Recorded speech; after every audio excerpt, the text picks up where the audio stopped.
Et quand, je m'en vais. Je vous le promets, je vais changer mes batteries. J'entends pas. Philippe, hein? Tu me donneras la marque de ton appareil. Non, non, c'est beau. Père, père, et les pères, grands-pères, hein? Père, grand-père. Allez, on va l'accueillir chaleureusement. Accueillons-le chaleureusement. Claude Girard.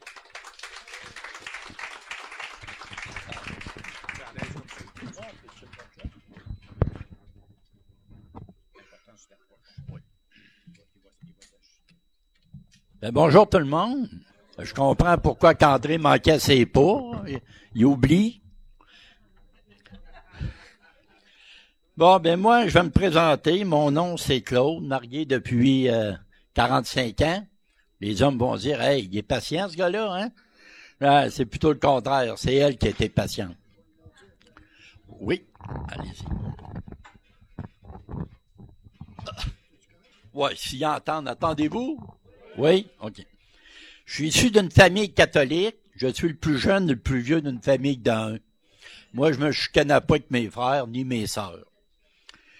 Jeune, bien, je vais être franc avec vous. Moi, je manquais de rien. J'étais unique, j'étais gâté. Mon père, ma mère, mon petit Claude, j'avais tout. Je vais être franc avec vous. J'ai pas eu ce qu'on appelle une jeunesse ben compliquée. Moi, j'étais un joueur de balle, joueur au softball, fastball. Moi, j'aimais le jeu. Vous allez voir que le jeu, c'est ce qui m'a emmené aussi. Et j'aurais pas pensé qu'un jour, que le jeu pouvait être si dangereux. Et je vais vous expliquer un petit peu c'est quoi. Moi, j'ai commencé par les courses de chevaux. Puis, à l'hippodrome de Québec, dans le temps, je faisais de la musique, j'ai eu des chums qui avaient des chevaux, puis ils venaient à l'hôtel Loretteville. Ça, c'était mes plus grands amis. Et en fin de compte, ben là, je m'en allais à la piste de course avec eux autres. On avait des tuyaux qu'on appelle. Des fois, les tuyaux étaient parcés, mais des fois, ils étaient bons. En fin de compte, ben, je me suis aperçu que j'étais compulsif. Et en étant compulsif, bien, j'ai eu des gros problèmes. Problème de jeu, j'ai tombé des machines à poker. Problème familier, problème de dette. N'en voulez-vous, n'en voilà. Mais à part de ça, ça allait bien. Mais j'avais toutes sortes de problèmes, 2 faillites personnelles. Ça allait pas bien pantoute, mon affaire. Puis, vous savez, quand j'ai tombé dans les fameuses machines à poker, les machines à poker, on perd une moyenne de 100 $ par 5 minutes.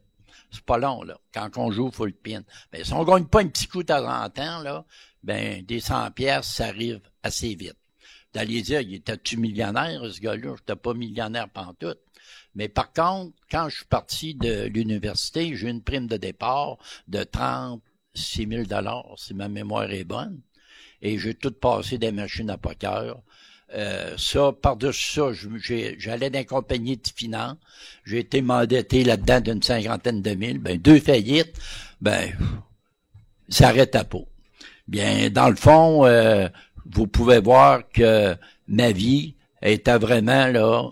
Je suis en train de chavirer mon épouse. Puis, vous savez, on rend beaucoup de monde malheureux, hein.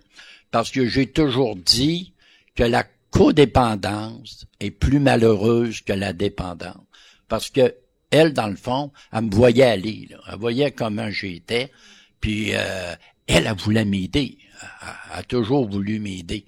Mais essayer d'aider un compulsif, là, je peux vous dire de quoi, faut qu'elle se prenne de bonheur. Parce qu'il n'y a qu'une personne qui peut nous sortir de ça, puis c'est Jésus. Il n'y en a pas d'autre. Parce qu'elle, elle me voyait, elle me disait des fois, Claude, tu devrais suivre une thérapie. Comment de fois qu'elle me dit ça? En fin de compte, bien, la thérapie, j'ai toujours dit, garde, Francine, là, on ira pas là. Toute une gang de malades, moi, je suis correct, voyons donc, là. En fin de compte, bien, j'étais aveuglé par mon problème puis par mes souffrances. Parce que, vous savez, quand il y a des gens qui me disent des fois, Claude, moi, j'ai pas eu ça. Moi, je n'ai pas de dépendance. Je suis pas alcoolique, je bois pas, je joue pas, je fume pas, je fais rien. Mais par contre, faut pas oublier que les dépendances, il y a pas juste le jeu, l'alcool et la drogue, là.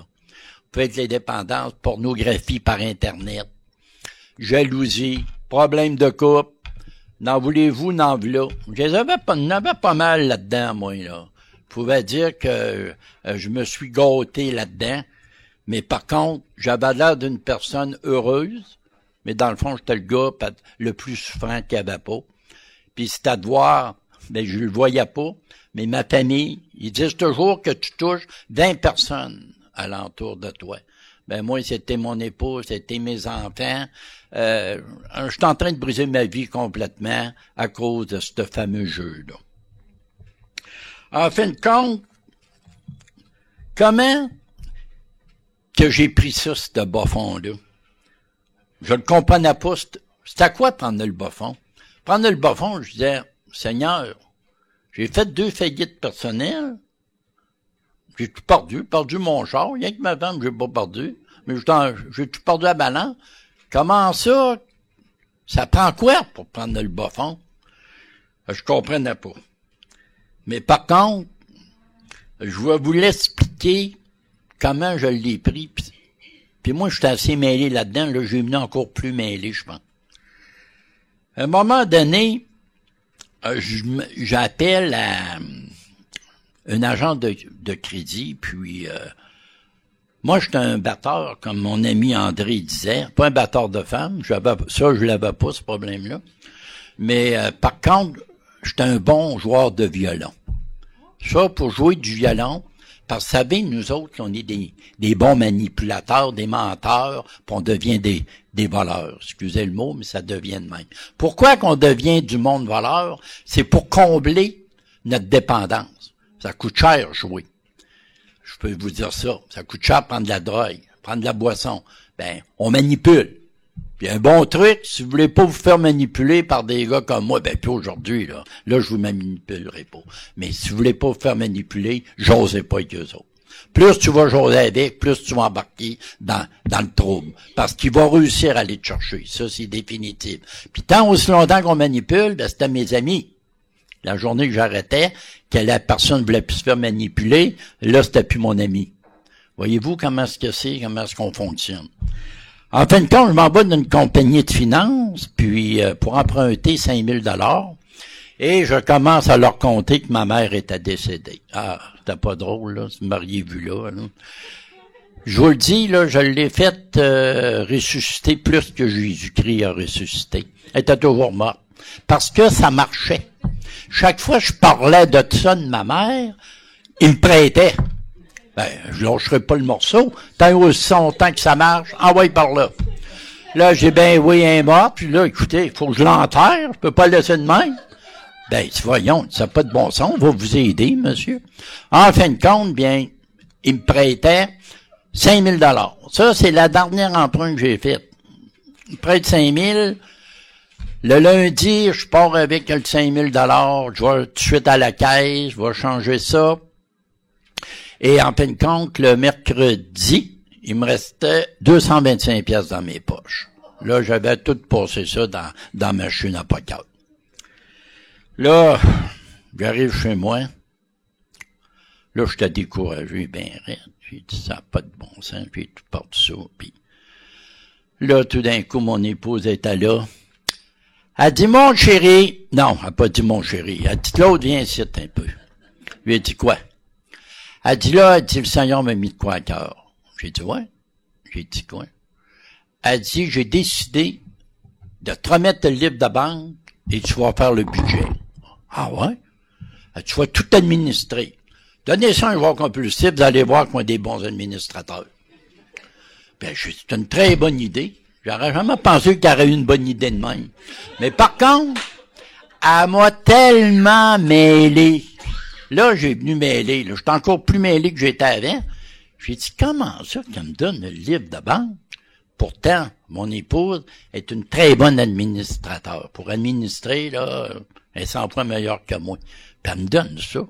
Je comprenais plus rien. Je lui disais, c'est ça qu'elle veut. Parfait. Puis je lui dis, tu sais, une affaire. Elle me dit toujours, Claude, va donc suivre une thérapie. Ça se peut-tu soyez elle qui a besoin d'une thérapie? Je ne savais plus quoi penser. En fin de compte, bien, je prends le livre de banque.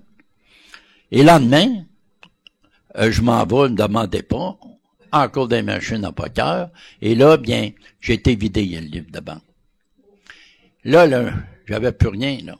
Mais là, pour vous montrer comment on connaît pas les plans du Seigneur. Et là, j'ai dit, hey, j'ai plus d'argent. C'est la première fois que j'ai senti une peur.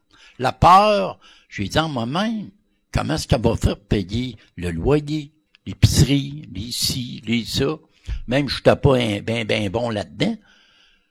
J'ai dit, voyons, qu'est-ce que j'ai été faire là? Ben, c'est là, que le Seigneur m'a mis à cœur de dire, Claude, là, faut que tu arrêtes ça. En fin de compte, je suis arrivé chez moi, puis je peux vous dire la tête basse, puis j'ai été à Francine, j'ai dit, Francine, j'ai dit, je rentre en thérapie. Elle dit, ah oui? J'ai dit, oui. Je suis certain comme quoi il n'y a pas. Je l'ai menti toute ma vie. On voulez-vous comme quoi? Elle dit, ouais, mais elle dit, écoute, c'est une bonne idée. J'ai dit, ouais. J'avais un numéro de téléphone que monsieur m'avait donné. Il dit, Claude, c'est un besoin. Il appelle monsieur Brisson. Très bien. En fin de compte, le lendemain, ben, j'ai appelé ce monsieur-là. Un monsieur très gentil. Il dit, oui, monsieur Girard, ben, j'ai déjà besoin de votre aide. Moi, j'aimerais suivre une thérapie. Ah oui? Bon, ben, il n'y a pas de problème. Il dit, venez me rencontrer. Il dit, demain à 9h30. Ah, ben là, j'étais content. C'est parfait. Quel endroit? Il dit, Robert Gifford. J'ai dit, pardon? Il dit, à Robert Gifford.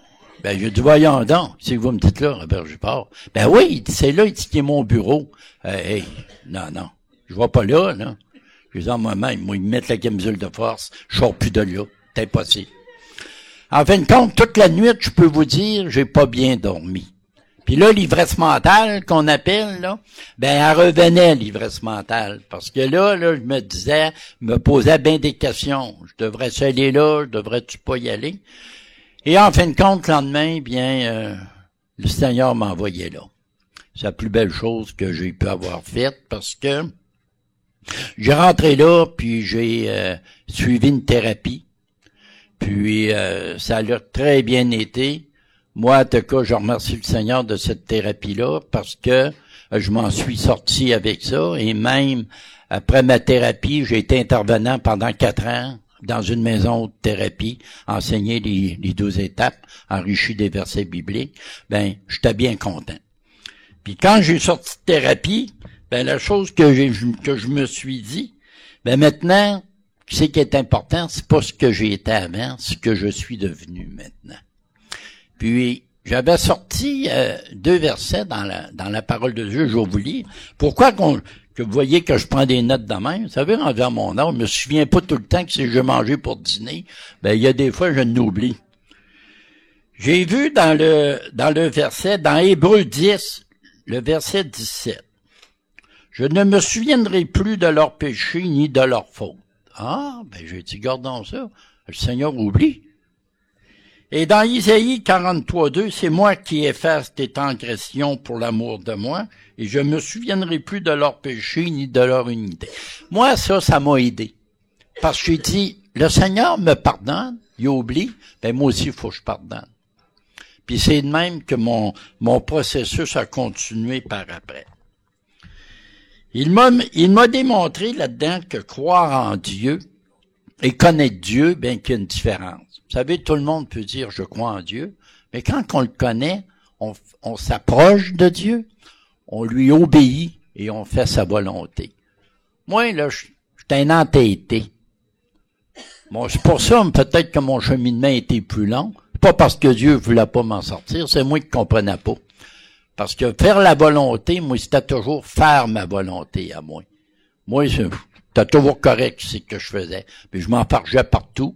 Puis j'ai payé la note aussi au bout de la ligne. Et en fin de compte, le Seigneur m'a mis à cœur 3 choses qui m'ont toujours touché. vais vous conter quelque chose. À un moment donné, j'ai un de mes amis qui vient chez moi, un nommé André, pas cet André-là, un autre André. Mais André, mon ami aussi. Mais c'est une personne qui vient me voir, puis il dit, Claude, il dit, tu connais, il dit Clément? Clément, c'était son oncle, travaillait à l'université à Laval avec nous autres. C'était un monsieur, il avait le cancer généralisé, il se mourait. Puis il me demande à moi, il dit, Claude, il dit, viendras-tu prier? Il dit, moi, je sais pas quoi faire. Ouais. Je dis, je vais y aller. En fin de compte, il vient me chercher, puis on monte là, à l'Hôtel Dieu à Lévis. Et quand on arrive là, bien, il y a quelqu'un dans la chambre, je vois bien, puis on voit le bras à l'air, mais moi, il vient à moi, il dit Claude, il dit André nous a reconnus. Il dit ouais. Moi, je le reconnaissais pas, j'étais trop loin. J'avais pas fait d'ajouter mes lunettes non plus dans le temps. Mais on s'approche tranquillement, il dit on va attendre que la madame sorte, on va aller le voir. Correct. Je m'en vais voir ce cher André Clément-là. Et Clément, je le regarde, je vais vous dire, j'ai jamais resté jamais de même de ma vie. Clément, c'est un gars de 6 pieds 2, 6 pieds 3, 275 livres. Une pièce d'homme. Là. Je le regarde, il pesait à peu près 85 livres. J'ai dit, ça se peut pas. Je dis, regardons ça. Là, je dis, salut Clément, il me salue, puis j'ai prié dessus, il a fait la prière de repentance, puis c'était extraordinaire que c'est que Jésus m'a fait faire là. Et à un moment donné, il y avait une main large de même, une pièce de gars, il me pogne les deux bras de même, je pars par en avant. J'ai dit, pour moi, ça l'a choqué, j'ai prié dessus, je sais pas. Et il me dit, et à moi, il est venu les yeux comme deux lumières, là, qui m'a éclairé. Puis savez-vous ce qu'il m'a dit? Il m'a dit, viens me chercher. Il m'a juste dit ça. Puis là, il m'a fait un beau sourire, puis il m'a laissé aller les mains, puis s'est recouché. En fin de compte, bien, quand je suis revenu chez moi, je pense 1h30 après, là, André m'a appelé pour me dire que Clément venait de décéder. Voyez-vous, le Seigneur m'avait guidé là, puis je sais qu'aujourd'hui, il est avec le Seigneur. Gloire à Dieu. La deuxième chose qui m'est arrivée, moi, j'ai un groupe croissance, et en fin de compte, je vais vous l'expliquer tout à l'heure à la fin, mais j'étais dans le groupe et on a des personnes qui viennent avec nous autres, qui sont des souffrants, qui ont des problèmes de dépendance, quelle que soit leur souffrance. Et il arrive deux personnes, un homme et Marc et son beau-frère. Puis j'ose avec, bien gentil le monsieur, mais un qui est indépendant, l'autre il n'a pas, il l'accompagne.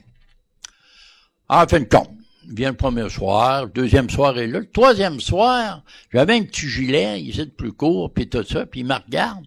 Ah, il dit, t'es fait opérer pour le cœur? Il dit, là, je le regarde. J'ai dit, oui. Il dit, il m'a fait opérer pour le cœur. En fin de compte, il dit, ça va-tu bien? Je dis, ça va pas pire, mais là, j'ai dit, mon médecin me dit que j'avais une valve qui fonctionnait pas trop bien. Puis il me dit, Claude, tu devrais appeler ton cardiologue pour ça. Il dit, moi, je vais être honnête avec vous autres, là. Je m'avais fait opérer une fois. Je voulais pas me faire réopérer. Et la valve, je m'en foutais de la valve. J'ai dit à mon médecin, comment je n'ai de valve? Et tu n'as qu'à. Parfait. Il y en a trois qui marchent, pas de trop.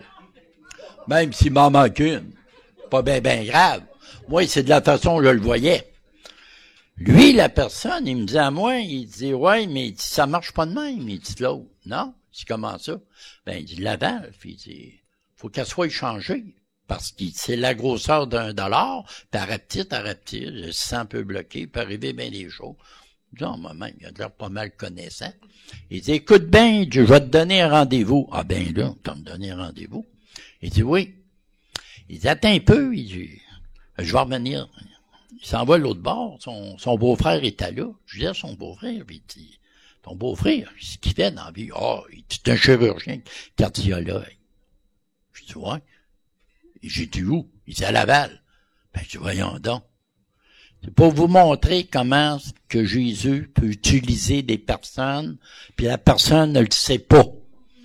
Hey, passez-y 2 minutes, là. Vous savez comment c'est dur rentrer dans les hôpitaux? J'ai jamais pris un rendez-vous de ma vie. Sa secrétaire m'a appelé, m'a donné un rendez-vous, mon épouse est là pour le témoigner, puis là, je m'en vais le rencontrer. J'arrive là. Commence à me vérifier ça. Je n'ai passé des examens.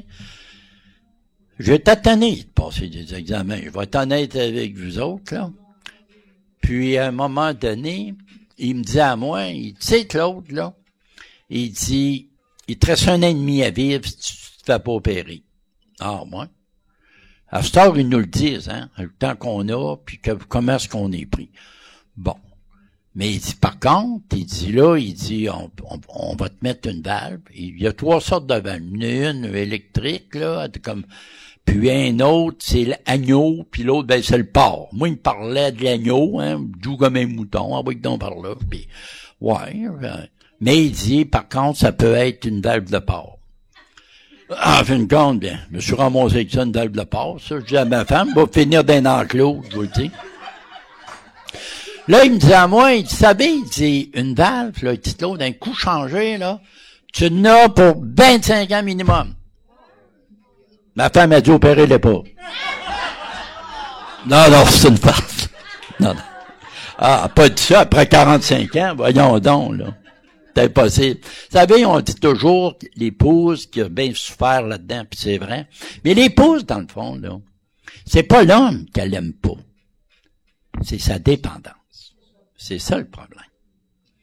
Puis moi, je sais bien qu'en thérapie, on le disait aux gens aussi, là, parce qu'il y a des gens qui ont autant, soit l'homme qui l'aille ou la femme, ils voient ça pareil de même, là. Moi, une chance qu'elle a bien vu ça, puis une chance j'ai eu le Seigneur, puis j'ai eu ma femme là-dedans qui m'a quand même encouragé, puis qui m'a toffé, autrement dit.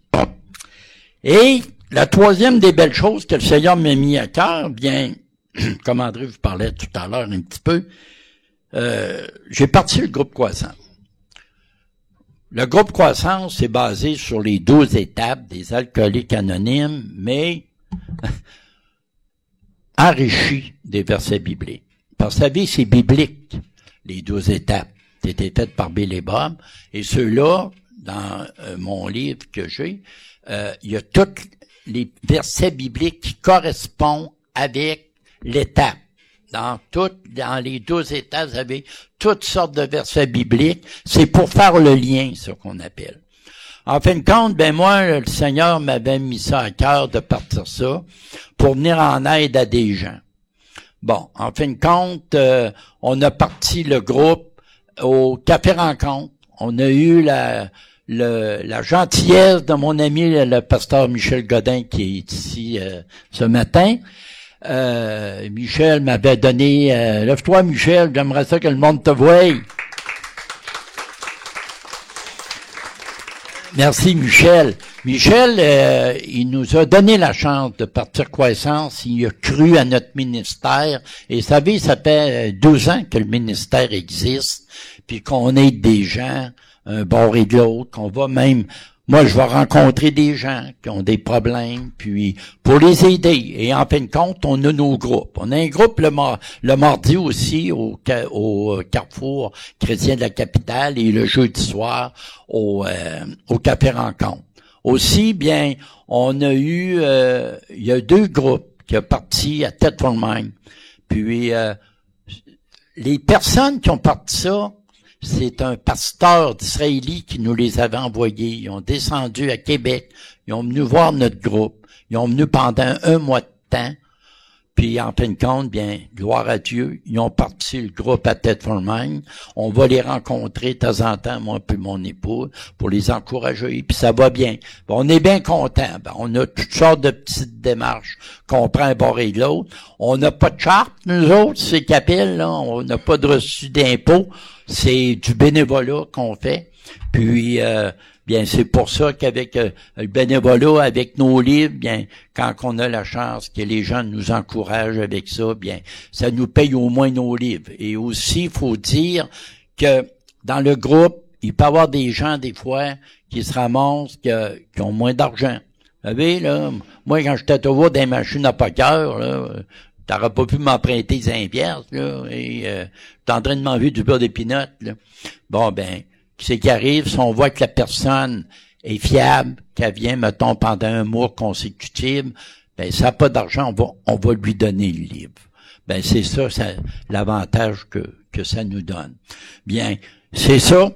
Et j'aimerais, avant la prière du salut, j'aimerais vous lire un petit quelque chose dans 2 Pierre, versets 8 et 9. Mais il est une chose, bien-aimée, que vous ne devez pas ignorer, c'est que devant le Seigneur, un jour est comme 1000 ans, et 1000 ans sont comme un jour. Le Seigneur ne tarde pas dans l'accomplissement de la promesse, comme quelqu'un le croit, mais il use de patience envers vous, ne voulant pas qu'aucun périsse, mais voulant que tous arrivent à la repentance. Mais moi, je peux vous dire une affaire, le Seigneur était patient d'aplomb avec moi. Puis je l'en remercie, parce que je t'ai moyen mono, puis je comprenais rien, puis je t'ai entêté, puis ma femme me le sait, comme je dis, mais merci Seigneur aujourd'hui de cette belle libération. Bien, si vous voulez, on va aller à la prière du salut. Si vous voulez, vous penchez les têtes, s'il vous plaît. Père Céleste, je sais que j'ai désobéi à tes lois et que mes péchés m'ont séparé de toi. J'en suis sincèrement attristé et je désire maintenant me détourner de ma vie passée de péché et me tourner vers toi. S'il te plaît, pardonne-moi et aide-moi à m'éloigner du péché. Je crois que ton Fils Jésus-Christ est mort pour mes péchés, qu'il est ressuscité des morts, qu'il est vivant et qu'il entend ma prière. J'invite Jésus à devenir le Seigneur de ma vie et à régner dorénavant dans mon cœur. Merci d'envoyer ton Esprit Saint pour m'aider à t'obéir et faire ta volonté pour le reste de ma vie. Je prie au nom de Jésus. Amen. Bien, je vous remercie beaucoup de m'avoir écouté et que le Seigneur vous bénisse abondamment.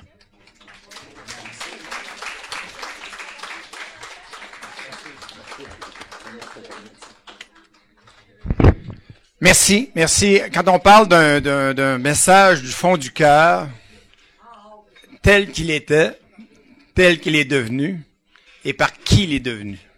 Hein? Alors merci vraiment Claude de ce témoignage. À présent, 2 petits messages. Claude, tout à l'heure.